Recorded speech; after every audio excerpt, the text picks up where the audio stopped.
Hello and welcome. I'm Dr. Yasmine S, cardiologist and best-selling author, and this is my podcast, Positive Vibes on the Sunny Side. Each week, my goal is to bring you uplifting stories and insights to inspire you to live your happiest, healthiest, most positive life. So thank you for joining me.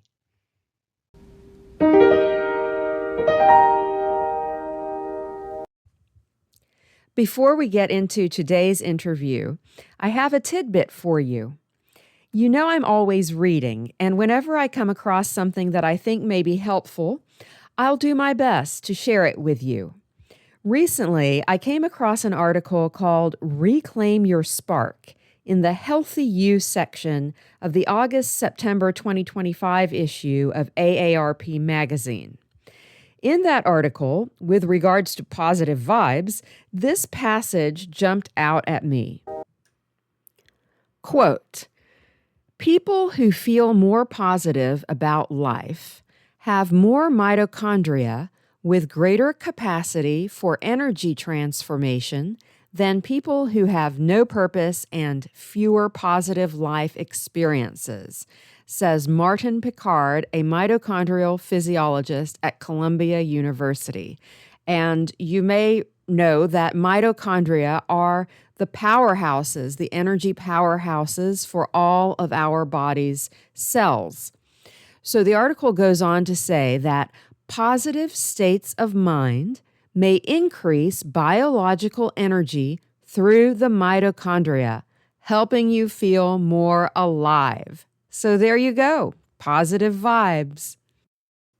Maintain that positive mindset and keep on the sunny side. And in my own good news to share, I'm happy to announce that my 12 months of Christmas calendar will make a comeback this year, along with the popular book lovers calendar and possibly a positive vibes motivational calendar. As longtime Positive Vibes subscribers know, I started making this special custom designed calendar 2 years ago. And last year, the Christmas calendar didn't make it through the design phase because I was working so hard on releasing my novel, my debut novel, The View from the Cliffs, and doing the Kickstarter campaign for that, which all hit around Thanksgiving and Christmas, which is usually also when the calendars are released and go on sale. But as of this week, I have finished creating the images for the 12 months of Christmas calendar, and so I know it will be ready for you this year. The best way to stay updated on my calendars, books, and other products is to subscribe for free to my Positive Vibes newsletter. I always send out the first notification of official releases and special subscriber-only deals to my newsletter list first. So you can just click on the link in the show notes to subscribe to that newsletter. And of course, if you continue to subscribe to and follow this podcast, you'll also get progress updates on a weekly basis, along with the usual good podcast conversation. And speaking of good conversation, let's get into today's interview.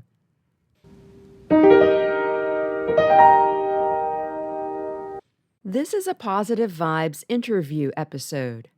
The Positive Vibes podcast strives to present a variety of viewpoints from all walks of life.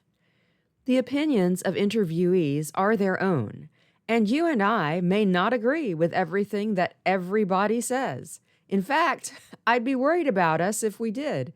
But all of my guests share this in common. They are positive people who take action to improve themselves and the world around them. And I find that I learn something from every single one. I hope you will too. Hello again, Dr. Yasmine S here. Today on the Positive Vibes podcast, I'm speaking with an old friend, John Baynham, whom I met over 30 years ago when I was practicing Taekwondo at David Cochran's branch of the Shins Taekwondo Studios in Dixon, Tennessee. John was a Dixon police officer then and was also taking Taekwondo lessons, along with doing a number of other things, as is his way, which I think you'll see as we talk here today. And in fact, these days he's a pilot for a private jet company, and we're going to talk about his journey.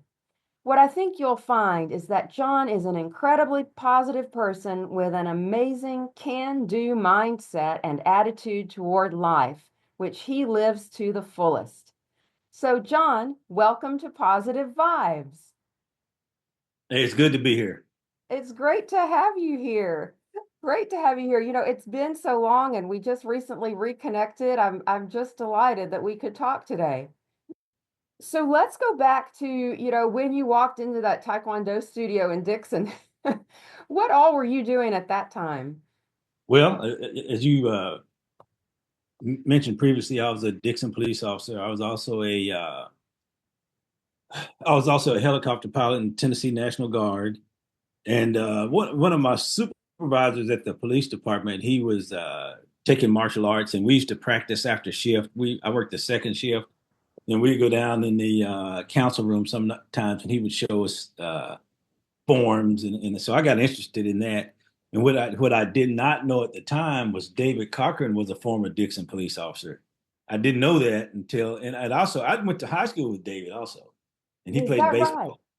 Yeah, he played baseball at Dixon County High School, and so that's how I got into martial arts. And then I didn't get in it to learn how to fight.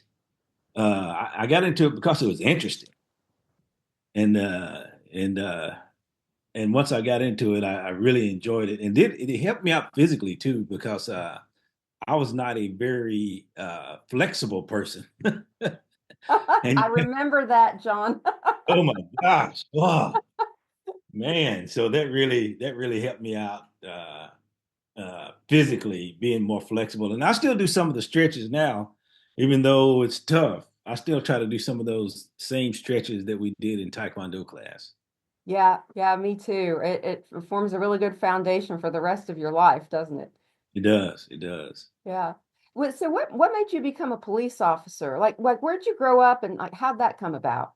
Okay, I grew up in Dixon County. I was actually born in Goodlock Hospital, and I went to Charlotte Elementary, Charlotte Junior High, and Dixon County High School.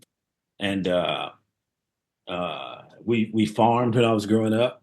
We had my grandfather, he bought some land back I think in the 1940s maybe, and we Mhm. still have the property now. And we farmed. We grew tobacco, corn. We had pigs and chickens, and that's the way I grew up. And I just always was interested in the military and police work. I guess like all little boys back then. And so I said, I'm going to try it. So I did. And where'd you go from there? Yeah. So, when I left college, Middle Tennessee in 1986, I actually got married in 1986. And in 1987, I was in the Army National Guard. I got commissioned as a second lieutenant. And my son was born when I was at flight school at Fort Rucker, Alabama. We actually, I was able to get selected for flight school. And I continued. Then that's when I used to work for a beer distributorship right after that when I came back from flight school as a National Guardsman. Then I got in law enforcement. I started law enforcement career in September 1991, and from there, I was at Dixon for about 3 years, and it was really tough because we had to, get our flight hours and do all the training, and that was in Smyrna, and I had to drive back and forth between Dixon and Smyrna and go to. Some mornings I would go get up at like 6 o'clock, drive to Smyrna and go fly a couple of hours, and then come back, take a shower, eat lunch, and put on my uniform and go to work at the police department. Well, so And I for did. people who don't know, what is the distance or how long does it take to drive from Dixon to Smyrna? It was right about an hour and a half, And about you would do that round trip, like so a three round trip. hour, yeah, in the Yeah, morning. yeah. And at the time I didn't think much about it, but then when I was in the Smyrna unit, we had a couple of Smyrna police officers that were in the guard also, and I talked to them, and I was like, you know what, it might not be a bad idea to just get closer. Yeah, Now my wife wasn't real fond of it because she was a teacher in Dixon at Oakmont Elementary. She really liked it. So, but she began to she really did like Rutherford County after we were there for a few years, and then I was there for about 10 years, 10 more years. Uh, and my police career really took off there because I was there at the department. I was there I lived 2 miles from the airport, and everything was really nice up there for me. And yeah. I was able to finish my education. I started my master's degree then, but I actually didn't finish it till some years later. Uh, so I was a police lieutenant. I was a shift supervisor at Smyrna until 2001. And after 2001, I went on active duty at that point, left law enforcement, and moved to the DC area Okay. after 9/11, and worked at the National Guard Bureau. I worked at the Pentagon, did a tour there. Uh, that's when I started flying airplanes for the Army. I was able to get a course in the Army airplane course, and I did that, and flew airplanes in Afghanistan, and ended up flying Army jets before I retired. I was able to go to do all my military education, which that was really nice. Command and Staff College, Command and General Staff College, Aviation Advanced course. And then that's when I got my master's degree while I was going through Command and General Staff College at Fort Leavenworth, Kansas. John, it's just incredible. I want to pause there so we could get some more detail. I mean, I know there's even more to come, but Oh yes, that's just it, overview. is incredible so far. When you were studying at college and was your master's a continuation of what you studied at college, and what did you study? Absolutely not. Okay. Okay. Absolutely not. When you're in the military, they have several programs designed to get your master's degree because one of the things to be competitive for higher ranks in the military, you have to have a military education, and they want you to have a good, solid civilian education. So the Army actually paid for my master's degree, which was a blessing. I studied geography undergraduate, and it was really, really interesting. And the main reason I chose geography because it was the track with the least math in it. I gotcha. And so I ended up, but I did adult and continuing education for my master's degree, and that was invaluable because as an Army officer, all you do is lead people. You lead people, you run small organizations, large organizations, and you have to be able to understand how adults operate, how they tick, because you have to get people motivated. You have to get people to work for you that don't want to. You have to get people to complete projects that are difficult and they can't see the end. And I learned how to kind of tap into some of that,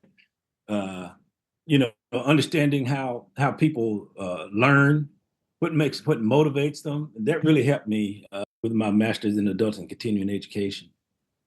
I can imagine so. What would be some tips you would have? Because this is really interesting about motivation. I know as a doctor, I have always tried to find ways to motivate patients to do the right thing, you know. So what would you say are some of the ways you motivate people?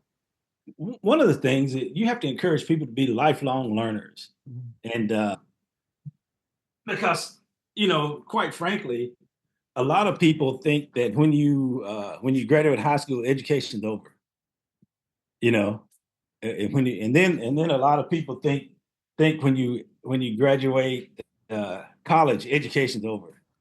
But if you really look at it, you have to, every job that you ever have, there's job training. I don't care what the job is, there's training.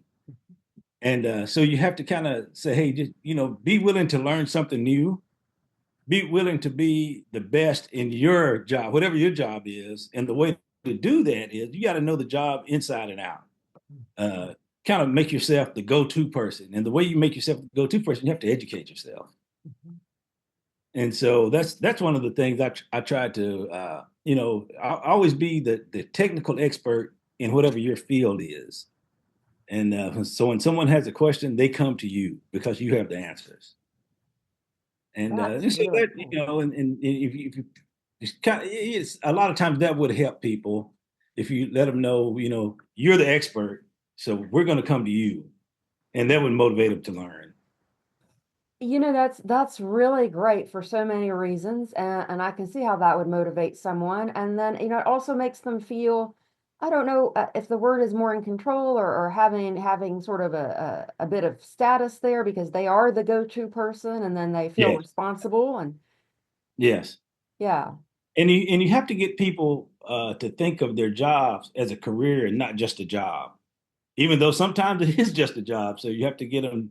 So maybe it is just a job, but if you do this job well, that shows us that you have the potential to do something better.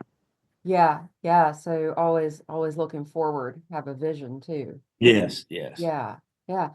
So, okay, so then you got this master's, this was after 9/11, so this was in the 20 aughts, I would guess, when you said, 2007. okay. Um, so then what did you do after that? So after when I completed Command and General Staff College, I was came back and I worked as a staff, and I had a staff of people that did human resources for an organization. Processed all the paperwork and the evaluations and things like that.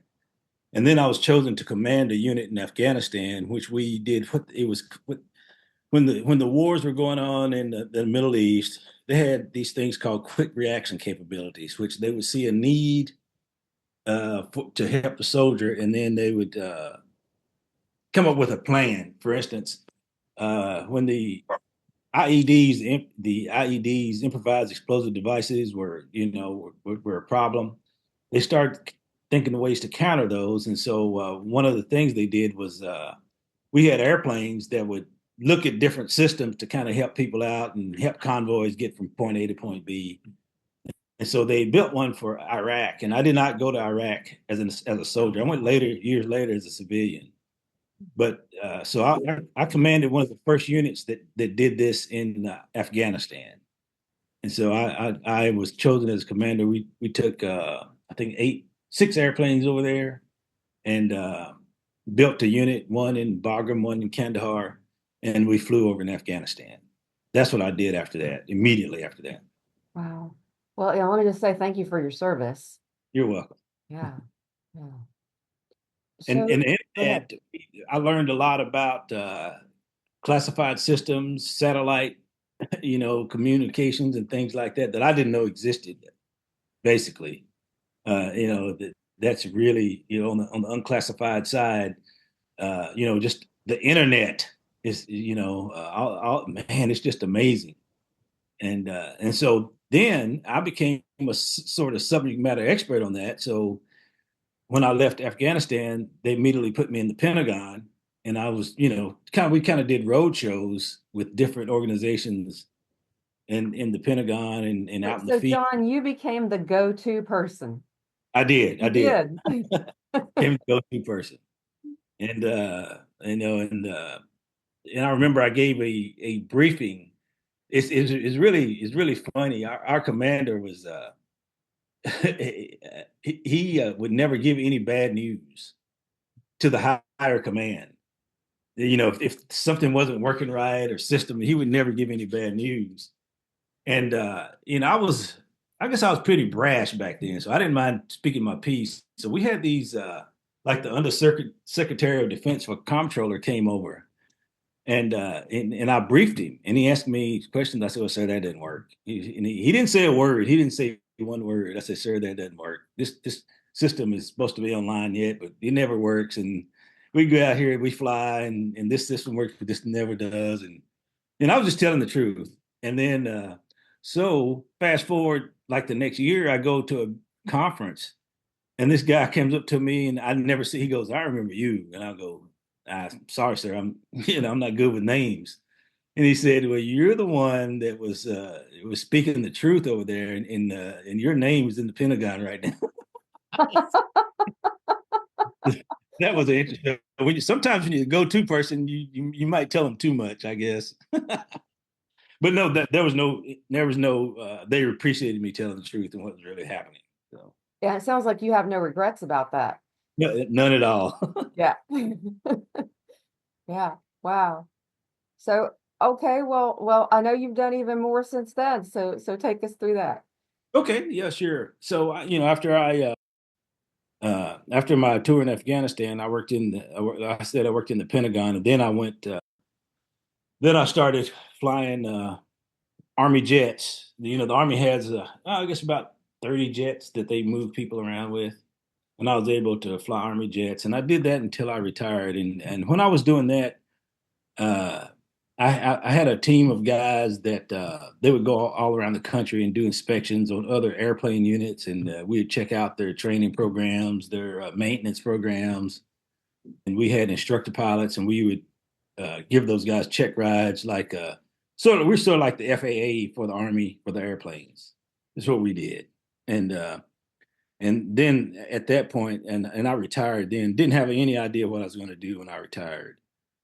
But what I learned in the Army, there's a lot of Army contracts out there, and one of them was a pilot contract to do the same thing I was doing in Afghanistan. And so when I retired in June of 2014. In July of 2014, I was back in Afghanistan again, flying as a contractor. And Wow. I did that for about I did a couple of rotations doing that, and then I went to work for the federal government for a couple of years. I worked in at the Department of Defense as a program manager. Then I went to work. I went to work at FEMA for a year because I wanted, I was kind of, I've been in the Department of Defense all my life pretty much. And then I went to FEMA, and it was night and day the way they ran things at FEMA as far as the Department of Defense. It was it was kind of refreshing actually, because there were not a lot of military people. So there's not a lot of military jargon, and you didn't have people thinking they were still soldiers working at FEMA. Uh, and the FEMA was actually it was a pretty cool place to work. There were things that as we mentioned in our phone conversation earlier, I didn't know existed, like the grants management program, where they do flood prevention. They do things like do grants to for people to raise their houses so they don't flood and things like that. Uh, when I was Let at me FEMA, just insert here if I can, John, just in yes, case you may. everyone listening doesn't know. I think everybody does, but FEMA is our federal emergency management agency. And Yes, that's correct. anybody who's listened to the first episode of Positive Vibes knows that Positive Vibes came out of my book about the Waverly train disaster, and that was a catalyst for the emergence of FEMA. So we're talking here about FEMA as the Federal Emergency Management Agency. And John, what point was this? This was 2016, I think you told me. This was 2016. Okay. Yes, Okay. 2016. I worked there for a year, 2016 to 2017. And my specific, everybody at FEMA, which I didn't know at the time, every employee that works at any FEMA headquarters or regional, because they have FEMA regions scattered throughout the whole United States. And the smallest part of FEMA is actually what's in DC, the headquarters. The largest part of FEMA is dispersed out into the states. And everyone at FEMA is a what they call a DSA, a disaster survival assistant. And then your secondary job is the one you do every day from 9 to 5. So when you get hired at FEMA, whether you work in the regions or whether you work in California, Washington State, or DC, you go to Emmitsburg, Virginia, to the FEMA Training Center, and you do a 2-week class to learn how to respond to disasters. And it all culminates at the end of your 2 weeks. You do an actual exercise of responding to a disaster and how they set up rescue efforts, how they do the logistics for it, and all that. Uh, and then you graduate there, and then you go and start doing your regular job. Uh, and we have a FEMA also has what they call reservists, cadre of on-call personnel is what they call them. They don't work full time for FEMA. They only respond to disasters. And a lot of these people are like maybe, 50, 60 years old and they're retired from other jobs. Uh, uh, I just responded to a disaster in Louisiana. I had a retired Army general that was one of the workers, a retired mail carrier was one of the workers, and you do all kinds of different backgrounds. And then I had a program manager from FEMA who got because when there's a disaster, you get an alert on your phone, on your iPhone, and it says you have 24 hours to purchase your plane ticket with your government credit card through this app to be at the disaster site, wherever that is. And they'll give you all the information. You get to a site, like we went to the mine. I went to the National Guard Armory in Baton Rouge, Louisiana. That's where my report place was. And you report there, and from then you get assigned to a team. You get assigned to a rental car, and you get assigned to a hotel, all at that point there. And then you go find where you're staying, and then you meet with your team the next day. And they have this gigantic software program, and everybody, and with your iPads, your laptops, your phones, and you disperse out and divide up the disaster area, and you go door to door and try to find people and get them signed up for assistance. And they also may have like down in Louisiana, they had like a big convention center. They also have walk-in centers also. Sometimes people they're not at home anymore. Yeah. So there'll be advertisements on the radio and television say you go to this address here and we'll sign you up. So you go work, you may be assigned instead of going out on the street to work at a center. And the first couple of days I worked at the center and then I started working on the street. Which was very interesting because my whole life that was one of the times in my life when I was actually felt like I was really really really helping people at I'm their serious. point. Because you've Yes, been helping people your whole life. but, but at this point, everybody you helped was they were at their wits' end. Their homes were gone or uninhabitable. Uh, some of them didn't know what they were going to do, and you'd get them signed up for emergency assistance. And I think sometimes they give them like a $750 check or voucher just to go buy groceries or something like that. So that was an interesting time. But and I did not tell you this, but during the Katrina disaster, I actually was ahead. I had a airplane. I had like 8 airplanes, Army airplanes. We worked the Katrina disaster. And so that was my second time in Louisiana working flood disaster. Oh, With the wow. Army, all I did, I didn't actually deal with people then. We just scheduled airplanes. We took requests and scheduled airplanes to fly different parts of Louisiana and Mississippi and maybe from somewhere up north to bring airplane parts down to Louisiana or helicopter parts for all the helicopters that were there. We did stuff for the Army to help out logistics and move people around down there. Yeah, and as you're telling all these things you've done so far in your life, and we haven't gotten to the rest of it, but I can sense inter overlapping themes here. I can sense actually how your prior experience informs your current experience, and how you've actually been able to make every experience count, I would say, and move it forward. So, so what are you doing now? What I'm doing now is it's sort of I feel like I'm sort of semi-retired. I fly private jets for a company. It's a large private jet company, and I'm just a pilot. We just fly people. I love They pay us I to love fly. that. Just a pilot. Just a pilot. Yeah. Yeah, I'm no longer in charge of any kind of maintenance or operations or any other that stuff that I did my whole life. And it's kind of refreshing. The COO of the company, we had a meeting when I got promoted to captain, and he was asking the background. He said, "Oh man, we need to get you in headquarters." I said, "No, sir, you don't." I've done that. I've done that. Uh, that's why I say just a pilot, because now I just fly, and I don't, and that's all I have to worry about. I don't have to worry about anything after that. Nobody's working for me. Yeah. Yeah. No direct reports. And Exactly. yeah. Exactly. Yeah, Uh, I can see the appeal of that. So what do you, obviously you like flying as a pilot. So what do you like about it? I might even say love about it. that was it was so funny. When the whole time I was in the Army, I really enjoyed it, but I really love the flying. It's just something about it. And I even think part of it is like I've always liked machines.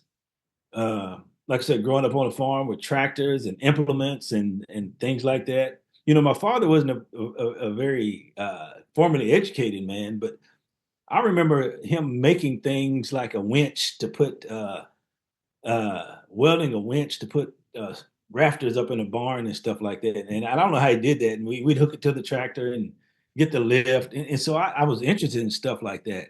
And so when I took my flight aptitude test, one of the things that they had on there was stuff like they'd have little pictures of like which which of these devices have the best leverage and stuff like that. That was easy for me because I'd seen that before in real life. And so, and also when I was a kid, I remember the Fort Campbell. We live. I don't know. Where I grew up was about probably 40 miles from Fort Campbell. The helicopters would fly low level over our property all the time. I'm not sure if they still do, but they did They then. do. Yes, they do. And man, I thought that was exciting, and I just never been afraid to try things, so I tried it, and even now I went to flight school in October of 1987. And every takeoff and landing, I still enjoy, Really, just the power. still. Oh Yeah, my I still goodness. do. And then, when I fly commercially, it drives me crazy when people have their windows closed during the takeoff and landing. I don't know how they do that. I've noticed that, but When they I have, really you mean when enjoy. they have the shades down on They their, have the shades down. Excuse you me, the know, shades. I wonder the same thing, and it annoys me because when I'm in the aisle seat and the person in the window seat has their shade down, I can't see out, and that's like the best part is you It want is. It really is. It really is. Every time I do it, man, I enjoy it. yeah. Every time, every takeoff, every landing.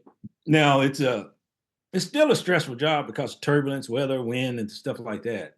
And you got people on board, and I'm on board. Yeah, right.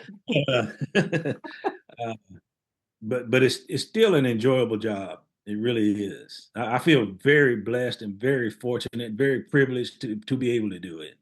Oh, that's wonderful. I can hear it in your voice. I can see it on your face. That's I'm just so glad that you found this that you love so much. I think so many people would like to have that. And I think that's one of the things I want to ask you about is, what is your advice to people? Okay, I want to ask you two parts of this question. First of all, for those who are starting out, if you go back 40 years, think about how you started out. If there's somebody who can't figure out what they want to do, let's start with that. What would you recommend to them?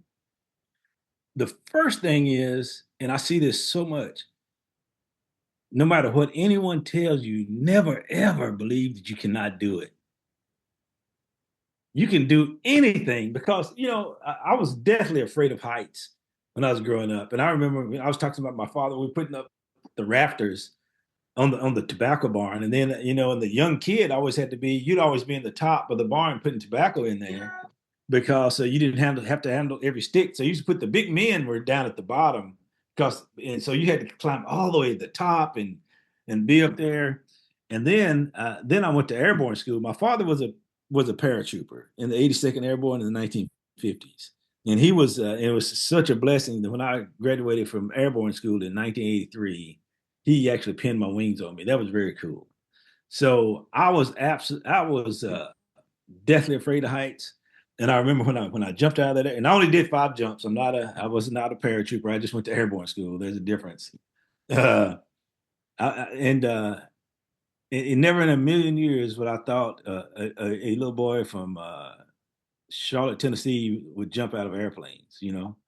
Right. But and the same thing with flying. You know, there's still people that don't, you know, that don't really believe I'm a pilot. They're like, you really a pilot? You know, you know, things like, you know, uh, but you just cannot be afraid to try things, and you can't let other people determine your destiny. You just can't do it because what I have found out is lot of people will try to project their insecurities upon you. They feel like they can't do it. You can't do it either, you know. Uh, That and is such a great insight, John. yeah, Yeah. you have to really, young, especially young people. Sometimes it's your friends, and you know, and if you're a young person starting out, you're not going to have the same friends that you had 30 years ago. You're just not. That's just the way life is. You're going to grow different ways, and so you're going to find out some of your friends are not going to grow. When I say grow, I mean they're not going to expand the horizons at all. Uh, and there's nothing wrong with that for some people, but that just wasn't for me. Yeah. Uh, yeah, that just wasn't for me. You can't be afraid to try, and you can't be afraid to move. You just can't be afraid of stuff like. Can't be afraid of failure either. And that's the another thing that I always tell people, because you know during flight training is a struggle for everybody that does it. So, but what I always looked at was look how many people did it before me. So if they can do it, I can do it. So, uh, So okay, I have to take a step back here. Your kid who is afraid of heights and you're a pilot and you love being a pilot. So that's right. that's an incredible story right there. But I want to understand because I've never been through flight training. I bet most of the listeners have never been through it. And you said it's difficult for everyone. What maybe just give us some insight. What about it is difficult for everyone? Well, first of all, everybody lives in two dimensions, forward and back, and now you're going to add up and down to it, and then and that's the first thing. And I think some people just have a natural fear of being in the air. You know, it's just a natural fear. You're in the air. Once you've done it a while, you're not. You don't have that fear. That fear does go away of just being in the air. But when I was learning to fly, I found out that I really wasn't afraid when I was taking those first helicopter flights in Army flight school. I really was not afraid because you know what I was afraid of? I was afraid of failure. I Yeah. wasn't afraid of getting hurt. I was afraid of failure. I was afraid that if I failed when I came back, what was everybody going to say uh, if I did not make it? Mhm. That's what I was afraid of. That's And a then, powerful motivator too. yes, yes, and you know, and it's sort of prideful, I guess, but I just wasn't gonna let my name be attached to the failure, you know. And Hmm. so when I was going through the training is difficult because you have to make an aircraft do what you want it to do, and then you have to learn how to every aircraft you fly, you have to learn how the systems work, and then you have to learn how to navigate and do all the procedures and the more complicated the aircraft, the more complicated the systems, and you're going through the air, so you don't have time to. I mean, if you make a mistake, if you can't miss a turn like in a car. You know, understand? Everything's moving so fast, Right, right. so it's and you have to mentally understand what's going on when you're doing an approach, an arrival, or coming into land. You have to mentally understand what's happening so you can correct it. If the computer's not doing the things you want, the flight management system not doing what you want it to do, uh, did you put some bad information in there? How do you correct that? And and after a while, and you know, I've been flying for so long, it'd be very hard for me to teach a young person just starting out how to fly. Yeah, Uh, I get that.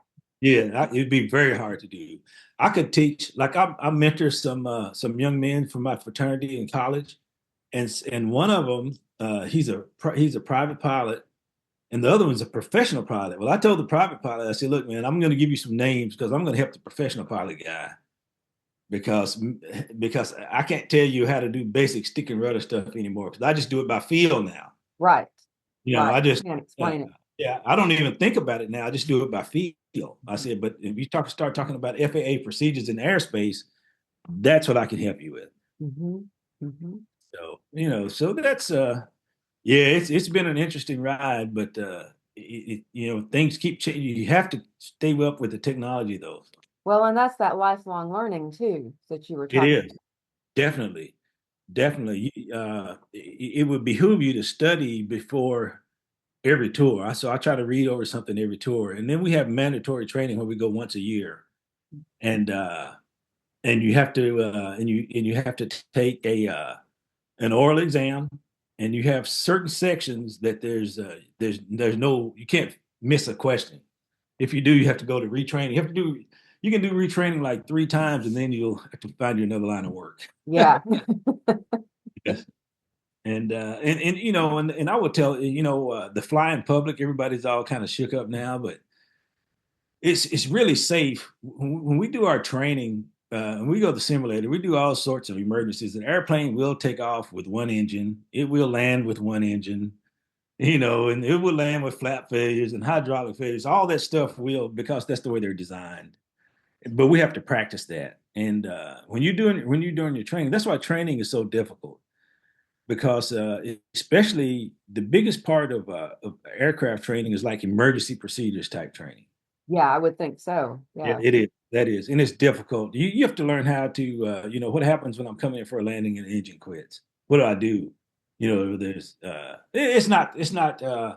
airplanes fly fine if you do the right things. If you do the right things, and but So yeah, what, that's yeah, what would you tell people? I mean, I think most airline passengers like myself don't enjoy turbulence. So so let me ask you, when you fly commercially, I assume sometimes you do fly as a passenger.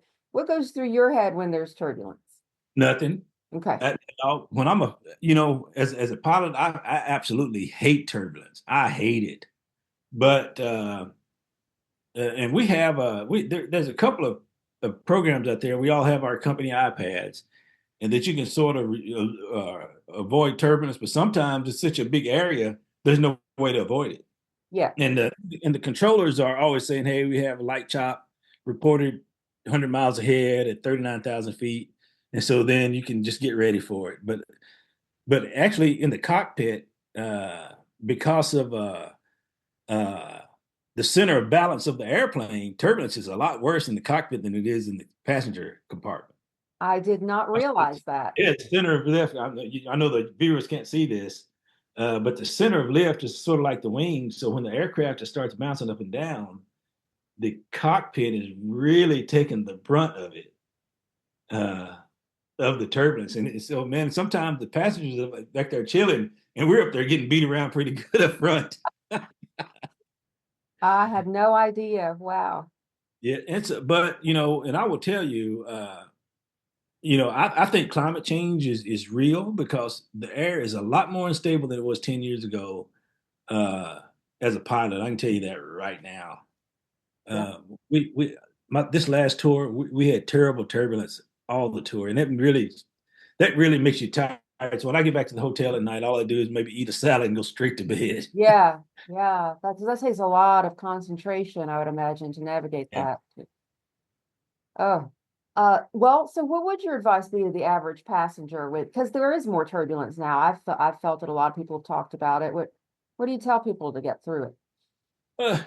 Just relax. Make sure you always have your seatbelt on. I see a lot of people that love when they say they're getting ready to land. Everybody loves to go to the bathroom.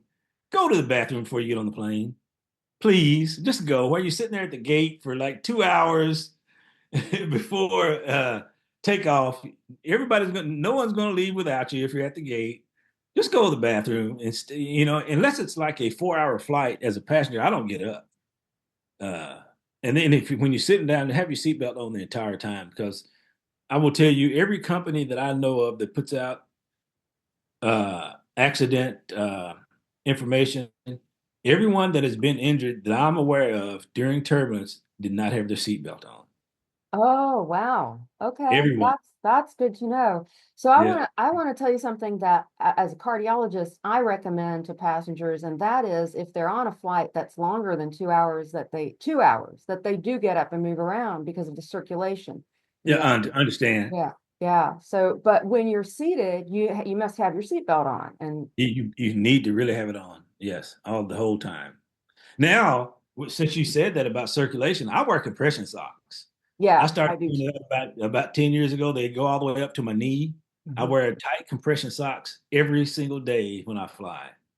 Uh, That's great. I'm glad to hear it. I do the same when I fly, and I recommend that to folks too, especially if you're on, like I say, a longer flight, longer than 2 hours. yes, I wear them every day at work. Now, when I was in the Army, going back and forth overseas, and as a contractor, we were on those 14-hour flights to Dubai and Kuwait and all that stuff. Before I knew about compression socks, I remember, I took my boots off and we got at a stop in Oman, I think, and I could barely get them back on. I was Yeah, like, the what swelling. happened? The swelling is amazing. Yeah. Mhm. Even if you're completely healthy, you'll get swelling. Exactly. Yeah. Yes. Wow. Yes. And so, yeah. So I wear compression socks every time I fly. Yeah. Okay, so now I want to go back to the second part of the question I started to ask, which is because you have valuable perspective across the spectrum of life, really. When you're at a point in your life where you're thinking of maybe second, third career or semi-retirement, as you've mentioned, what's your advice to those folks who are at that stage? You know, one of the things is that you I tried to be frugal financially for one thing. So uh, I wish I wish I was better financially. I think everybody does, but when you're frugal financially, it gives you more flexibility. Because I remember when I was younger, I worked jobs that I did not like. I hated them because I had to. And so one of the things you want to do is try to have a financial plan. So when you want to make these decisions, you can freely do it. And so that part of it will be taken care of. But also, it's still sort of the same thing. Just don't be afraid to try something. Yeah. Just don't be a chicken. Just do it. Yeah. The people that make waves in the world, they're always people that really took chances, and a lot of people thought they were crazy for doing it. Oh, I they, never forget. This guy called me in his office. We were in when I was chosen for that mission in Afghanistan. He said that he goes, "I think it's a bad idea. I don't think you should do it." I said, "Why?" He said, "I just think it is." Basically he was saying that he thought it was going to fail, that the mission was going to fail, and it very possibly could have, but it didn't. And so, but if you never take a chance, how are you going to know? So that's right. that's one of the things I would say, not throwing caution to the wind. Be smart about it. Have a plan, but also just don't be afraid to try things because if you're afraid to try things, I think of the foods that I like that I didn't know about when I was a kid growing up. I had no idea. Yeah. But if I hadn't tried them, I never would have known. You Yeah. know, Yeah. Yeah. Fear, living by fear can make a very small life. it So can't. It um, can't. really narrows your options, and we see too often that people do that to themselves. So Exactly. I Yes. really, wow, I really appreciate that perspective. Before we get to our final question, is there anything else you'd like listeners to know or hear about? No, I tell you, we didn't talk about my children, which I'm very proud of. They're adults Yes, now. tell us about your Yeah, children. when I first met you, my son was a little toddler, and now I he's the senior. remember. Yeah, and now he's a senior accountant at the Kennedy Center in Washington D.C. Wow. Yeah, he ended up he played basketball down at Virginia Wesleyan College, and then my daughter she was born when I was leaving Dixon. Okay. And she just got her second master's degree. This master's degree is in administration and supervision, and she's a teacher right now. She was a high school softball coach, but she quit that to pursue administration. So she's going into administration this year. Wow.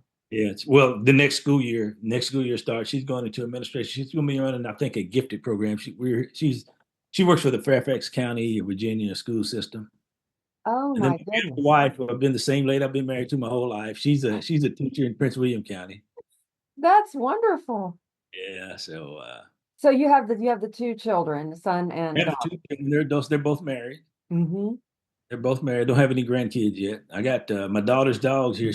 She's kind of sick, so I'm babysitting her dog. Your grand dog. Yeah. My granddog, yeah, she's a 10-pound Yorkie poo. Yeah, I Laying over did here on catch a the table. glimpse there a moment ago. Yeah, he's on the table, and then my little I've got a, miniature golden doodle under here somewhere. He's a 30-pound dude. A 30-pound golden doodle. Oh, I love those goldens. So Yeah, so, that's what I do. I make sure I cut my grass and that stuff like that. yeah. And I think you told me you play the piano too. I do play the piano and got a bass guitar over there, and hadn't You're a been on the piano. one-man band, John. You really are a one-man band. Yeah, I hadn't been over there in a while. And, back when I was younger, I used to, back when I was in college, I actually played piano for a church in Ashland City. I did not know that. Yeah, yeah, the Second Baptist Church in Ashland City. Really? When you I now was there, when you I were was in a college? musician back in the 1982, 83 time frame. My goodness. Wow. So you play gospel piano. Yes, yes, yes. Yeah. Oh, Oh, no, that's yeah. beautiful. I haven't heard you play, but I want to. I know I knowing have, how excellent you are at everything else you do. I have to practice up on that. I hadn't been over there in a while. Wow, wow, that's amazing. And I heard what you said about probably your proudest achievement are your children. Yes, I yes, hear that so often from everyone, but especially men, as they get um, a career under their belts and they have a chance to look back at their lives if they've had children. That's always what I hear. Is that still the thing they're proudest of? Is it is. It yeah, is. It is. yeah, that's amazing. Everything else is sort of a job. Right. Right. Yeah. Yeah, because yeah, yeah. Well, okay, let's wrap up a little bit here and with the final question, which I ask everyone on positive vibes. The motto of positive vibes is keep on the sunny side. So, John, how do you keep on the sunny side? You, you know, I try to look at the good in people. Throughout my law enforcement career, uh, when I was a police officer, I always looked for the good in people.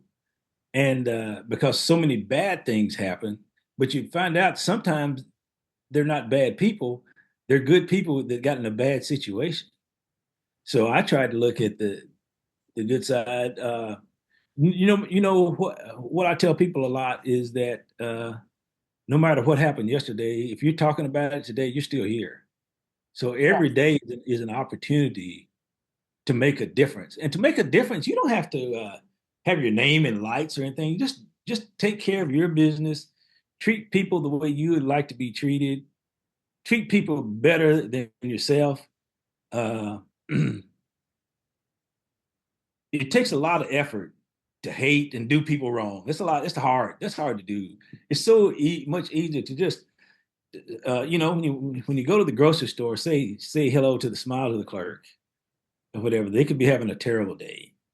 Just always have a smile on your face.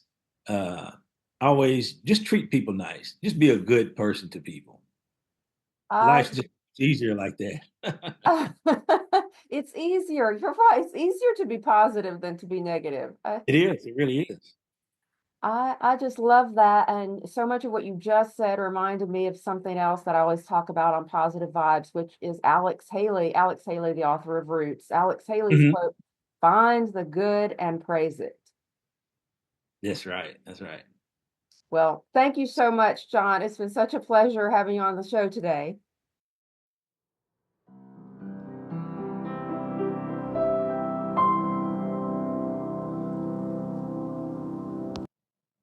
I hope you've enjoyed this episode. If you'd like to show your support for Positive Vibes, you can buy me a coffee. Just scan the QR code or go to buymeacoffee.com/on the sunny side, where you can leave an amount of your choosing, as little or as much as you like. Any amount helps with the continued production of this podcast and future Positive Vibes endeavors. Again, that's buymeacoffee.com/on the sunny side.